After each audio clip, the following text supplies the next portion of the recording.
السلام عليكم ورحمة الله وبركاته. الحمد لله الذي وكفى والصلاة والسلام على سيد المرسلين وعلى آله الطاهرين وأصحاب الماجدين أجمعين. أما بعد فقد قال الله تعالى في القرآن الكريم وفي الفرقان المجيد: أعوذ بالله من الشيطان الرجيم. والذين هاجروا في الله من بعد ما ظلموا لنبوئنهم في الدنيا حسنة والأجر الآخرة أكبر لو كانوا يعلمون. صدق الله العلي العظيم. قال رسول الله صلى الله عليه وسلم: إنما الأعمال بالنيات إنما لكل امرئ ما نوى فمن كانت هجرته إلى الله ورسوله فهجرته إلى الله ورسوله ومن كانت هجرته للدنيا يصيبها أو امرأة ينكحها فهجرته إلى ما هاجر إليه. صدق رسول النبي الكريم. رب اشرح لي صدري ويسر لي أمري واحلل عقدة من لساني يفقهوا قولي. سبحانك لا علم لنا إلا ما علمتنا إنك أنت العليم الحكيم. இவ்வுலகை படைத்து பரிபாலித்துக் கொண்டிருக்கின்ற பேரிறைவன் அல்லாஹ் ஒருவனுக்கு புகழ் அனைத்தும் உரைத்தார். இவ்வுலக மக்கள் அனைவருக்கும் வழிகாட்டியாக வந்த அண்ணல் நபி ஸல்லல்லாஹு அலைஹி வஸல்லம் அவர்களை பின்பற்றிய சஹாபாக்கள் மற்றும் இங்கே குழுமி இருக்கின்ற நம் அனைவர் மீதும் அல்லாஹ்வுடைய வற்றாக்கருணை என்றென்றும் உண்டாகுமாக. கணித்திற்குரிய இஸ்லாம் பெரியவர்களே சகோதரர்களே, அல்லாஹ்வின் பெரும் கருணையால் நாம் இந்த ஆண்டு ஹிஜ்ரி 1448வது ஆண்டை நாம் அடைந்திருக்கிறோம். அல்லாஹ்வின் பெரும் கருணை. ஹிஜ்ரி என்று சொன்ன உடனே, புத்தாண்டு என்று சொன்ன உடனே நமக்கு ஹிஜ்ரி யாகும் வருகிறது. ஹிஜ்ரி என்று சொன்னால் ஹிஜ்ரத். நபி ஸல்லல்லாஹு அலைஹி வஸல்லம் அவர்கள் மக்காவிலிருந்து மதீனாவுக்கு புலம்பெயர்ந்து சென்ற அந்த ஹிஜ்ரத்தை ஞாபகப்படுத்துகிறது. அத்தகைய இந்த நேரத்தில் ஹிஜ்ரத் செய்வது இன்னும் தொடர்கிறதா, எவ்வளவு காலம் இந்த ஹிஜ்ரத் என்பது இருக்கிறது என்பதை நாம் தெரிந்து கொள்வதோடு, ஹிஜ்ரத் செய்வதன் காரணமாக என்னென்ன நன்மைகள் இருக்கின்றன என்பதையும் நாம் தெரிந்து கொள்ள வேண்டும். கண்ணியத்திற்குரிய இஸ்லாம் பெரியவர்களே, அல்லாஹ் ஏக இறைவன் அல்லாஹ்வை நம்பிக்கை கொண்டு வாழ்ந்து கொண்டிருந்த அந்த மக்களை எப்படியாவது துன்புறுத்த வேண்டும் என்று அவர்களை துன்புறுத்தி கொண்டிருந்தார்கள் மக்கா காஃபிர். அந்த ஏகத்துவ கொள்கையை ஏற்றுக்கொள்ள விடாமல் அவர்களை தொல்லை கொடுத்து கொண்டிருந்தார்கள். அந்த கலிமாவை நீங்கள் சொல்லக்கூடாது, அந்த கொள்கையை ஏற்றுக்கொள்ளக்கூடாது, அதை நீங்கள் கைவிட்டு விட வேண்டும் என்பதற்காகவே அந்த ஏழைகளை துன்புறுத்தினார். பொதுவாக ஏழைகளாக இருந்தவர்கள், அதேபோல அடிமையாக இருந்தவர்கள் தான் இஸ்லாமிய மார்க்கத்தை ஏற்றுக்கொண்டு அவர்கள் அடிமைத்தனையிலிருந்து விடுதலையாகி ஏக இறைவன் ஒருவனை மட்டுமே வணங்க வேண்டும் என்ற அடிப்படையில் அவர்கள் செயல்பட்டார்கள். ஆக அந்த அடிமை தலையிலிருந்து விடுதலை பெறுவதற்காகத்தான் அந்த ஏழை சஹாபாக்கள் இஸ்லாமிய மார்க்கத்தை ஏற்றுக்கொண்டார்கள். ஆனால் அவர்களை எல்லாம் அடிமைகளாக வைத்திருந்த அவர்களுடைய எஜமானர்கள் மக்கா காஃபிர்கள் அவர்களை துன்புறுத்தினார்கள் என்பதை நாம் பார்க்கிறோம் வரலாற்று ரீதியில். கணித்திற்குரிய இஸ்லாம் பெரியவர்களே சகோதரர்களே, இவ்வாறு அவர்கள் துன்புறுத்தப்பட்டார்கள். இஸ்லாமிய மார்க்கத்தை ஏற்றுக்கொண்டதற்காக அவர்கள் துன்புறுத்தப்பட்டார்கள். அதனால் தம்முடைய பிறந்த இடத்தை விட்டு வேறு நாட்டுக்கு செல்ல வேண்டிய நிர்பந்த சூழ்நிலை ஏற்பட்டது. அதனால் நபி ஸல்லல்லாஹு அலைஹி அவர்கள் யோசித்து பார்த்தார்கள். அண்டை நாடாக இருக்கக்கூடிய அபிசீனியா, அதாவது இன்றைய நாளில் எத்தியோப்பியா என்று அறியப்படுகிறது, அந்த எத்தியோப்பியாவிற்கு அனுப்பி வைத்தார்கள். நீங்கெல்லாம் இங்கிருந்து அங்க போயிடுங்க, அங்க ஒரு கிறிஸ்தவ மன்னர் நஜ்ஜாஷி என்பவர் ஆட்சி செய்கிறார், அவருடைய ஆட்சியின் கீழ் நீங்கள் இருக்கலாம் என்று சொன்னா, அவர் நீதியான ஆட்சியாளர், அதனால அவருக்கு கீழே நீங்க இருக்கலாம், பாதுகாப்பா இருக்கலாம், அதனால நீங்க அங்க போயிடுங்க அப்படின்னு சொல்லி அனுப்பி வச்சாங்க. திருமறை குர்ஆனிலே அல்லாஹ் சொல்கிறான், வல்லதீன ஹாஜரு ஃபில்லா மின் பாதி மா ஸுலிமு, அநியாயம் செய்யப்பட்ட பிறகு, அதாவது இஸ்லாமிய மார்க்கத்தை ஏற்றுக்கொண்டதன் காரணமாக அவர்கள் துன்புறுத்தப்படுகிறார்கள், அநியாயம் செய்யப்படுகிறார்கள். அப்படி அநியாயம் செய்யப்பட்ட பிறகு அல்லாஹ்வுடைய பாதையில யார் ஹிஜ்ரத் செய்கின்றார்களோ அவர்களுக்காக நான் பக்தி அன்னம் ஃபித்துன்யா ஹசனா, இந்த உலகத்திலேயே நன்மையை நாம் அவர்களுக்கு ஏற்பாடு செய்வோம். வல அஜ்ருல் ஆகிரத்தி அக்பர் லவ்கானியால், அவர்கள் அறிந்திருந்தால் மறுமையின் கூலி நற்கூலி இருக்கிறதே அது மிகப்பெரியது என்று அல்லாஹு தாலா சொல்கிறான். இந்த வசனத்துக்கு ஏற்ப அல்லாஹ் ஸல்லல்லாஹு அவர்கள் அண்டை நாட்டுக்கு அனுப்பி வச்சுட்டாங்க, நீங்க அங்க போங்க. அப்படி ஆரம்பத்துல ஹிஜ்ரத் செய்தவங்க தான் நபி ஸல்லல்லாஹு அலைஹி வஸல்லமோடு நெருங்கி இருந்த சஹாபியான உஸ்மான் ரலியல்லாஹு அன்ஹு அவர்கள். அவங்களுடைய மனைவி, அதாவது நபி ஸல்லல்லாஹு அலைஹி வஸல்லமுடைய மகளார் ருக்கையா ரலியல்லாஹு அன்ஹா, அவங்கள தம்முடைய மகளை தான் திருமணம் முடிச்சு கொடுத்துட்டாங்க உஸ்மான் ரலியல்லாஹு அன்ஹு அவர்கள். அந்த 2 பேரும் முக்கியமானவங்க. அதோடு சேர்ந்து மற்ற சஹாபாக்கள்லாம், அதாவது 11 ஆண்கள் 4 பெண்கள் ஆக 15 பேர் ஆரம்பத்துல மக்காவை துறந்து அண்டை நாட்டுக்கு சென்றார்கள், ஹிஜ்ரத் சென்றார்கள். ஆக இவர்கள் தான் ஆரம்பத்துல ஹிஜ்ரத் செய்த சஹாபாக்கள். ஆக முதலாக ஹிஜ்ரத் செய்தவர்கள் இவர்கள் தான். ஆக அன்றைக்கு ஹிஜ்ரத் செய்தார்கள். அதுக்கு பிறகு காலம் செல்ல செல்ல அதுக்கு பிறகு மதீனாவிலிருந்து அங்கே உள்ள சஹாபாக்கள்லாம், அங்க உள்ளவர்கள் வந்து நீங்க எங்க நாட்டுக்கு வாங்க, நாங்க உங்களை எங்களுடைய ஊருக்கு வாங்க, நாங்க உங்களை நல்ல விதமா கவனிச்சுக்கிறோம், நாங்க உங்களுக்கு ஆதரவு கொடுக்கிறோம் அப்படின்னு சொன்னாங்க. அந்த அடிப்படையில அதுக்கு பிறகு வந்து மீண்டும் அவங்க வந்து கேட்டுக்கொண்டாங்க. மதீனாவாசிகள் ஒப்பந்தம் செய்தார்கள், நாங்கள் உங்களுக்கு கட்டுப்படுறோம், உங்களுக்கு சப்போர்ட் பண்றோம், உங்களுக்கு ஆதரவு கொடுக்கிறோம் அப்படின்னு சொன்னாங்க.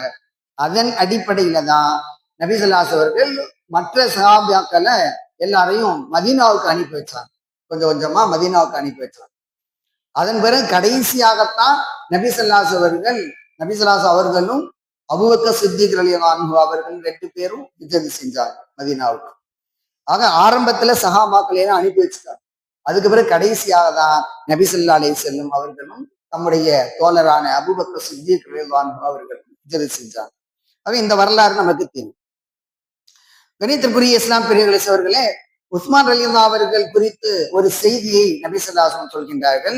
இன்ன உஸ்மான் லஅவ்வலு மன் ஹாஜர இலல்லாஹ் பி அஹ்லிஹி பாத லூத் அலைஹிஸ்ஸலாம். லூத் அலைஹிஸ்ஸலாம் அவங்களுடைய சமுதாய மக்கள் அழிக்கப்பட போறாங்க அப்படிங்கிறதுக்காக அல்லாஹ் தஆலா கட்டளையிட்டான், நீங்க இந்த ஊரை விட்டு போயிடுங்க, நீங்களும் உங்க குடும்பத்தாரும் போயிடுங்க. அவங்க குடும்பத்தார் அப்படின்னு சொன்னா அவங்களுடைய மகள்கள் தான் குடும்பத்தார். ஏன்னு சொன்னா அவங்களுடைய மனைவி கிடையாது. சொன்னா மனைவி எதிராக செயல்பட்டார், தம்முடைய கணவரான லூத் அலைஹிஸ்ஸலாம் அவர்களுக்கு எதிராக செயல்பட்டு கொண்டிருந்தார். அதனால அவங்கள விட்டுட்டு நீங்கள்லாம் போயிடுங்க அப்படின்னு சொல்லி அல்லாஹ் தஆலா கட்டளையிட்டான். பொதுவாக எல்லாருக்கும் சேர்த்து தான் கட்டளையிட்டான், எல்லாரும் உங்க குடும்பத்தோடு போயிடுங்கன்னு சொல்லி. ஆனா அந்த மனைவி மட்டும் அங்க வரல. அதனால அவங்களும் சேர்த்து அழிக்கப்பட்டார். அவங்களும் அழிக்கப்பட்ட மக்களோடு சேர்த்து அந்த பெண்மணியும் சேர்த்து அழிக்கப்பட்டாள் என்பதை பார்க்கிறோம். அப்ப லூத் அலைஹிஸ்ஸலாம் அவங்க குடும்பத்தோடு எப்படி ஹிஜ்ரத் செய்தார்களோ அது போல நம்முடைய குடும்பத்தோடு பயணிக்கக்கூடிய ஹிஜ்ரத் செய்யக்கூடியவர் உஸ்மான் தான் அப்படின்னு சொல்லி நபி ஸல்லல்லாஹு அலைஹி வஸல்லம் சொன்னார். ஆக தம்முடைய மனைவி ருக்கையா ரலியல்லாஹு அன்ஹா அவங்களோடு அவங்க அபிசீனியாவுக்கு ஹிஜ்ரத் செஞ்சாங்க முதலாக. கணியத்திற்குரிய இஸ்லாம் பெரியவர்களே அவர்களே, நபி ஸல்லல்லாஹு அலைஹி வஸல்லம் அவர்கள் ஹிஜ்ரத் குறித்த ஒரு செய்தியை சொல்றாங்க. ஃபமன் கானத் ஹிஜ்ரத்துஹு இலல்லாஹி வ ரசூலிஹி ஃபஹிஜ்ரத்துஹு இலல்லாஹி வ ரசூலிஹி. யார் அல்லாஹ்வுக்கும் அவனுடைய தூதருக்காக, அதாவது அவங்களுடைய அன்பை பெற வேண்டும், மஹப்பத்தை பெற வேண்டும் என்ற நோக்கத்திற்காக ஹிஜ்ரத் செய்தார்களோ அவங்களுடைய ஹிஜ்ரத் அல்லாஹ்வுக்காகவும் அவனுடைய தூதருக்காகவும் செய்த ஹிஜ்ரத்தாகவே இருக்கும் என்று சொன்னார். அதாவது இன்றைக்கும் ஹிஜ்ரத் செய்வது நடைபெற்று கொண்டுதான் இருக்கிறது. சில நாடுகள்ல முஸ்லிம்கள் அடிக்கப்படுகிறார்கள், துன்புறுத்தப்படுகிறார்கள். முஸ்லிம் அல்லாத மக்களும் துன்புறுத்தப்படுறாங்க. அதனால எல்லாருமே சேர்ந்து அந்த நாட்டை விட்டு, அந்த ஊரை விட்டு அணி அணியாக கூட்டமாக அங்கிருந்து வெளியேறக்கூடிய சூழ்நிலையை நம்ம பார்க்கிறோம் இன்னைக்கு. அதே போல காசா பலஸ்தீனத்திலிருந்து அங்கிருந்து இடம்பெயரக்கூடியவர்கள், யூதர்கள் அடிக்கிறாங்க அப்படின்னு சொல்லி அங்கிருந்து இடம்பெயரக்கூடியவர்களை நம்ம பார்க்கிறோம். அதுபோல பல்வேறு நாடுகள்ல இருந்து அந்த தம்முடைய சொந்த நாட்டை விட்டு வேறு நாட்டுக்கு புலம்பெயர்ந்து செல்லக்கூடிய நிலையை பார்க்கும். இது பல்வேறு காரணங்களால் இருக்கின்றன. ஒன்று, தாம் அங்கே வாழ முடியல அப்படிங்கிற ஒரு காரணம், அல்லது இஸ்லாமிய மார்க்கத்தை நாம் பின்பற்றுகிறோம், அதற்கு எதிர்ப்பு தெரிவிக்கிறார்கள் இவர்கள், நம்முடைய ஈமான பாதுகாத்துக் கொள்ள முடியாது என்பதற்காக அங்கிருந்து புலம்பெயர்வது. இன்னொன்னு, இது வறட்சியான நாடாக இருக்கிறது, இங்க நம்ம பிழைக்க முடியாது, நம்ம வேறொரு நாட்டுக்கு, வளமான ஒரு நாட்டுக்கு சென்று அங்கே வாழ்ந்து கொள்ளலாம், அங்க சம்பாதித்து அங்க வாழலாம் அப்படிங்கிற நோக்கத்துல ஹிஜ்ரத் செய்யறவங்க இருக்கிறாங்க. தம்முடைய நாட்டை விட்டு புலம்பெயர்ந்து செல்லக்கூடியவர்கள் இருக்கிறார்கள். ஆக இப்படி பல்வேறு நோக்கங்களுக்காக ஹிஜ்ரத் இருக்கிறது. ஆனால் அல்லாஹ்வுக்காகவும் அவருடைய தூதருக்காகவும் யார் ஹிஜ்ரத் செய்கிறார்களோ அவர்களுக்கு அதற்குரிய நன்மை உண்டு என்பதைத்தான் இங்கே அல்லாஹ் ஸல்லல்லாஹு அலைஹி அவர்கள் நமக்கு சுட்டி காட்டுகிறார்கள். அதே நேரத்தில் வமன் கானத் ஹிஜ்ரத்துஹு லிதுன்யா யுஸீபுஹா, யார் துன்யாவுடைய நோக்கத்துக்காக, அதாவது இங்க வாழ முடியல அப்படின்னு சொல்லி வேறொரு நாட்டுக்கு போறாங்க, வளமான நாட்டு, அல்லது இங்க சம்பாதிக்க முடியல வேற நாட்டுக்கு போய் நம்ம சம்பாதிக்கலாம் அப்படின்னு சம்பாதிக்கிறதுக்காக போறாங்க. இப்படி உலக காரியத்துக்காக, துன்யாவிற்காக யார் செல்கிறார்களோ அவர்கள் அதை அடைந்து கொள்வார்கள். அல்லது ஒரு பெண்ணை நிக்கா செய்து கொள்ள வேண்டும் என்பதற்கு ஒரு பெண்ணுக்காக புலம்பெயர்ந்து செல்கிறார் என்று சொன்னால் அந்த பெண்ணை அவர் நிக்கா செய்து கொள்வார். ஆக ஒவ்வொருத்தரும் என்னென்ன நோக்கத்துக்காக ஹிஜ்ரத் செய்யார்களோ அந்தந்த நோக்கத்தை அவர்கள் அடைந்து கொள்வார்கள் என்று அல்லாஹ் ஸல்லல்லாஹு அலைஹி வஸல்லம் சொன்னார்கள். அந்த அடிப்படையில இன்று வரை ஹிஜ்ரத் என்பது தொடர்ந்து கொண்டுதான் இருக்கிறது, தொடர்ந்து ஹிஜ்ரத் நடைபெற்று கொண்டுதான் இருக்கிறது. கண்ணியத்திற்குரிய இஸ்லாம் பெரியவர்களே சகோதரர்களே, ஹிஜ்ரத் என்பது ஒரு நாட்டை விட்டு செல்வது மட்டுமல்ல, ஒரு ஊரை விட்டு வேறொரு ஊருக்கு போறோம், அதுவும் ஒரு வகையான ஹிஜ்ரத் தான். ஆனா அது உலக காரியங்களுக்காக நம்ம போறோம். நம்ம இந்த ஊர்ல இருக்க வேணாம், இது ரொம்ப கிராமமா இருக்குது, இங்க நல்ல விதமா வாழ முடியாது, நம்ம டவுனுக்கு போயிடலாம் அப்படின்னு சொல்லி அது மாதிரி புலம்பெயர்ந்து வந்தவங்க ஏராளமான பேர் இருக்கிறோம்.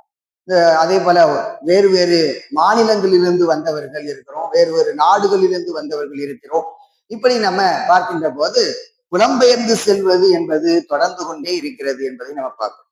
கணிதத்துக்குரிய இஸ்லாம் பெரியவர்களே சகோதரர்களே, இந்த ஹிஜ்ரத் என்பது நபி ஸல்லல்லாஹு அலைஹி அவர்கள் திட்டமிட்டு தம்முடைய பயணத்தை அமைத்துக் கொண்டார்கள். சஹாபாக்களை எல்லாம் முதலாக எல்லோரையும் அனுப்பி வைத்து விட்டு கடைசியாக தம்முடைய தோழர் அபூபக்கர் சித்திக் ரலியல்லாஹு அன்ஹு அவர்களோடு நபி ஸல்லல்லாஹு அலைஹி அவர்கள் பயணம் செய்ய எத்தனிக்கின்றார்கள்.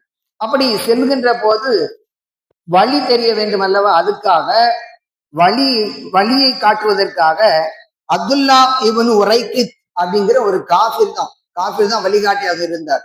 அப்ப அவரை வாடகைக்கு, கூலிக்கு அவரை நியமனம் செய்து கொண்டார்கள். அவர் மூலம்தான் நபி ஸல்லல்லாஹு அலைஹி அவர்கள் சென்று கொண்டிருக்கிறார். அப்படி சென்று கொண்டு இருக்கின்ற போது இடையில சில பிரச்சனைகள், அதாவது எல்லாரும் நபி ஸல்லல்லாஹு அலைஹி அவங்களை தேட ஆரம்பிச்சுட்டாங்க, எங்க அவர் அப்படின்னு சொல்லி தேட ஆரம்பிச்சுட்டாங்க. அந்த தேடக்கூடிய நேரத்துலதான் 3 நாட்கள் அந்த குகையில, ஹிரா குகையில அவர்கள் அங்கே சவுர் குகையில தங்கி இருக்கிறாங்க. அப்படி தங்கி இருக்கும் போது, அதாவது பக்கத்துல தேடி வந்துட்டாங்க, அப்படியே தேடி தேடி தேடி பல்வேறு இடங்கள்ல தேடி கடைசியா அந்த குகை வாசலுக்கு வந்துட்டாங்க. அந்த நேரத்துல உள்ள இருக்கிறாங்க நபி ஸல்லல்லாஹு அலைஹி அவர்களும் அபூபக்கர் சித்திக் ரலியல்லாஹு அன்ஹு அவர்களும் அந்த குகைக்குள்ள இருக்கிறாங்க. அப்படி இருக்கும்போது அந்த நேரத்துல நபி, அதாவது அபூபக்கர் சித்திக் ரலியல்லாஹு அன்ஹு அவங்க சொல்றாங்க, லவ் அன்ன அஹதகும் யன்துர் இலா கதமைஹி லஅப்ஸரனா தஹத கதமைஹி, ஒருவேளை ஒருத்தன் சொரியறதுக்காக அல்லது சும்மா கீழே குனிஞ்சு தன்னுடைய காலை பார்த்தா கூட நம்மளை பார்த்துடுவான், அது மாதிரிதான் சூழ்நிலை இருக்குது அப்படின்னு சொல்லி அபூபக்கர் சித்திக் ரலியல்லாஹு அன்ஹு அவங்க அல்லாஹ் ஸல்லல்லாஹு அலைஹி வஸல்லம் அவங்கள்ட்ட சொன்னாங்க. அப்போது நபி ஸல்லல்லாஹு அலைஹி சொன்ன ஒரு செய்தி, யா அபூபக்கர் மா லன்னுக்க பிஸ்னைனி அல்லாஹு சாலிஹுமா, நம்ம 2 பேரை பற்றி உங்களுடைய எண்ணம் என்ன, ஆனால் நம்மோடு 3ஆவதாக அல்லாஹ் இருக்கிறான் அல்லவா என்று அல்லாஹ் ஸல்லல்லாஹு அலைஹி வஸல்லம் சொன்னார். நம்மோடு அல்லாஹ் இருக்கிறான், அல்லாஹ் நம்ம பார்த்துக்குவோம், நீங்க ஏன் கவலைப்படுறீங்க என்ற விதத்துல நபி ஸல்லல்லாஹு அலைஹி அவர்கள் அபூபக்கர் சித்திக் ரலியல்லாஹு அவர்களுக்கு ஆறுதல் கூறுகின்றார். ஆக அந்த இடத்தை விட்டு அவர்கள் நகர்ந்து சென்று விட்டார், இங்க இருக்க மாட்டாங்க அப்படின்னு சொல்லி. ஆக இந்த பொதுவாக இந்த சொந்த ஊரை சொந்த நாட்டை விட்டு புறப்படுகின்ற போது எல்லோருக்குமே ஒரு விதமான உணர்வு ஏற்படும். சில பேருக்கு வலி ஏற்படும். இந்த நம்ம இவ்வளவு நாள் வாழ்ந்த ஊரை விட்டுட்டு போறோமே அப்படின்னு சொல்லிட்டு. அப்ப நபிசல்லாஸ் அவர்களுக்கும் அது போன்ற ஒரு நிலை ஏற்பட்டு அந்த நேரத்துல அவங்க அந்த நகர்ப்புறத்துல மக்காவினுடைய எல்லைப்புறத்துல நின்று கொண்டு அவர்கள் சொன்ன ஒரு செய்தி, வல்லாஹி இன்னகில ஹைரு அர்லில்லா வஹப்பு அர்லில்லா இலல்லா, நிச்சயமாக அல்லாஹ்வின் சத்தியமாக நீ அல்லாஹ்வுடைய பூமியில சிறந்த பூமி, அல்லாஹ்வுக்கு பிரியமான பூமியில நீ அல்லாஹ்வுக்கு மிக பிரியமான பூமி அப்படின்னு சொல்லி பிரியமான நிலப்பகுதி என்று நபி ஸல்லல்லாஹு சொன்னார். லவ்லா அன்னி உஹ்ரிஜ்து மின்கி மா ஹரஜ், மக்கள்லாம் சேர்ந்து உன்னிடமிருந்து என்னை வெளியேற்றியிருக்காவிட்டால் நான் உன்னிலேயே இருந்திருப்பேன், நான் வெளியேறி இருக்க மாட்டேன் அப்படின்னு சொல்லி அல்லாஹ் ஸல்லல்லாஹு அலைஹி அவர்கள் சொன்ன செய்தி திர்மிதி என்ற நூலில பதிவு செய்யப்பட்டது. ஆக அல்லாஹ் ஸல்லல்லாஹு அலைஹி அவர்கள் அல்லாஹ்வுடைய கட்டளைக்கு இணங்க அந்த மக்காவை விட்டு மதீனாவுக்கு சென்றார்கள் என்ற செய்தியை நம்ம பார்க்கிறோம். அப்ப இதெல்லாம் ஒரு நன்மைக்குரிய செயல். அதாவது மக்காவிலிருந்து மதீனாவுக்கு சென்று அங்கு ஒரு அரசாட்சியை நிலைநாட்டி அதன் மூலம் இஸ்லாமிய மார்க்கம் எல்லா இடங்களுக்கும் பரவ வேண்டும் என்பது அல்லாஹ்வுடைய நாட்டம். அந்த அடிப்படையில அல்லாஹ் தஆலா நபி ஸல்லல்லாஹு அலைஹி அவர்களை ஹிஜ்ரத் செய்ய வைத்தான். அப்ப அந்த ஹிஜ்ரத் இன்று வரை தொடர்ந்து கொண்டே இருக்கிறது. மக்கள் பல்வேறு நோக்கங்களுக்காக தம்முடைய ஊரை விட்டு புலம்பெயர்ந்து கொண்டிருக்கிறார்கள் என்பதை பார்க்கிறோம். கண்ணியத்துக்குரிய இஸ்லாம் பெருகிற சோழர்கள் இப்ப ஹிஜ்ரி அந்த நபி ஸல்லல்லாஹு அலைஹி அவர்கள் செய்த அந்த ஹிஜ்ரத்தோடு நம்ம இணைத்து பார்க்கிறோம். காலப்போக்கில் அதாவது மக்கள் அப்படியே வந்துகிட்டே இருந்தாங்க. இஸ்லாமிய மார்க்கம் அப்படியே வளர்ந்தோங்கி கொண்டே வந்துகிட்டு இருந்தது. நபி ஸல்லல்லாஹு அலைஹி அவர்களுக்கு பிறகு அபூபக்கர் சித்திக் ரலியல்லாஹு அன்ஹு, அவங்களுக்கு பிறகு உமர் ரலியல்லாஹு அவர்களுடைய ஆட்சி காலம். அவருடைய ஆட்சி காலத்துல நம்ம ஒரு காலண்டர் உருவாக்கணும், நமக்குன்னு ஒரு தேதி இருக்கணும். அது இருந்தாதான் நம்ம எல்லாவற்றையுமே ஆவணப்படுத்த முடியும், சரியான முறையில ஆவணப்படுத்த முடியும். அப்படிங்கிற அடிப்படையில மஷூரா ஆலோசனை செய்யறாங்க. அப்படி ஆலோசனை செய்த பிறகு ஒவ்வொருத்தவங்களும் ஒவ்வொரு கருத்து சொன்னாங்க. அப்ப அந்த நேரத்துல உமர் ரலியல்லாஹு அவர்கள் சொன்னாங்க, பல் நுஅர்ரிஹு பி முஹாஜிரத்தி ரசூலுல்லாஹி ஸல்லல்லாஹு அலைஹி வஸல்லம், அல்லாஹ்வின் தூதர் ஸல்லல்லாஹு அலைஹி வஸல்லம் அவர்கள் ஹிஜ்ரத் செய்து வந்தாங்களே, அதை முன்னிட்டு நாம் ஒரு காலண்டரை நாட்காட்டியை உருவாக்கலாம் அப்படின்னு சொல்லி உமர் ரலியல்லாஹு அவர்கள் சொன்னாங்க. ஏனென்றால் இன்ன முஹாஜரத்தஹு ஃபர்ரக பைனல் ஹக்கி வல் பாத்தில், உண்மை எது அதே நேரத்துல பொய்மை எது என்று இரண்டுக்கும் இடையிலே பிரித்து காட்டிய ஒரு பயணமாக அல்லாஹ்வின் தூதர் ஸல்லல்லாஹு அலைஹி வஸல்லம் அந்த பயணம் ஹிஜ்ரத் பயணம் இருந்தது. எனவே அத்தகைய அந்த பயணத்திலே அதுதான் சிறந்த பயணமாக இருந்தது. நபி ஸல்லல்லாஹு அலைஹி அவர்களுடைய நினைவாக அவர்கள் செய்த அந்த பயணத்தை நினைவூட்டும் விதமாக நாம் ஒரு நாட்காட்டியை உருவாக்க வேண்டும். எனவே அதுதான் சிறந்தது என்று சொன்னார்கள். அந்த அடிப்படையில அதனாலதான் ஹிஜ்ரத் அப்படிங்கிறதோட சேர்த்து ஹிஜ்ரி அப்படிங்கிற அந்த காலண்டர் உருவாக்கப்பட்டு ஹிஜ்ரி என்று நம்ம சொல்றோம்.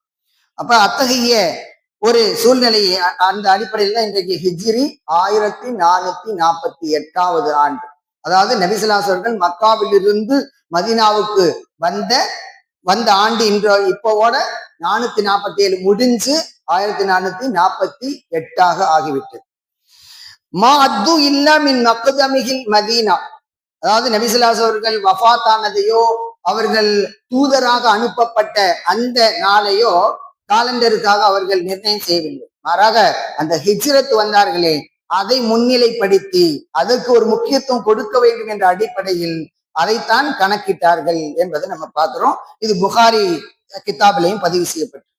கண்ணியத்திற்குரிய இஸ்லாம் பெருகிற அவர்களே, இந்த ஹிஜ்ரத் என்பது முடிவுறாது, தொடர்ந்து கொண்டுதான் இருக்கும் என்பதை நம்ம பார்க்கிறோம். அதுல ஒரு செய்தி, லா தன்கதிஉல் ஹிஜ்ரத்து ஹத்தா தன்கதிஅத் தௌபத்து, தௌபா முடிகின்ற வரை ஹிஜ்ரத்து நிற்காது, ஹிஜ்ரத் தொடர்ந்து கொண்டே இருக்கும். தௌபா முடிகின்ற வரை ஹிஜ்ரத் தொடர்ந்து கொண்டே இருக்கும். வலா தன்கதிஉ தௌபத்து ஹத்தா தத்லுஅ ஷம்ஸு மின் மக்ரிபிஹா, அதே நேரத்தில் தௌபா என்பது எப்போது முடியும் சொன்னா, மேற்கே சூரியன் உதயமாகின்ற வரை தௌபா என்பது தொடர்ந்து கொண்டே இருக்கும். அது வரைக்கும் தௌபா செய்யலாம். அதுக்கு பிறகு தௌபா செய்தா தௌபா ஏற்றுக்கொள்ளப்படாது. ஆக அந்த நாள் வரை இந்த ஹிஜ்ரத் என்பதும் தொடர்ந்து கொண்டே இருக்கும், அதற்கான நன்மைகள் கிடைத்துக் கொண்டே இருக்கும். கண்ணியத்திற்குரிய இஸ்லாம் பெருகிற சகோதரர்களே, இஸ்லாமிய மார்க்கம் பல்வேறு சிரமங்களை தாண்டிதான் வளர்ந்து வந்தது என்பதை நம்ம பார்க்கிறோம். எனவே நாமும் இந்த ஹிஜ்ரத்துடைய முக்கியத்துவத்தை உணர்ந்து இஸ்லாமிய மார்க்கத்துக்காக தியாகம் செய்த அந்த சீலர்களை நாம் நினைத்து பார்க்க வேண்டும். அத்தகைய நல்வாய்ப்பை நம் அனைவருக்கும் தந்து விடுவானாக. வாஹிதாவான் அல்ஹம்துலில்லாஹி ரப்பில் ஆலமீன். அஸ்ஸலாமு அலைக்கும் வரஹ்மத்துல்லாஹி வபரகாத்துஹு.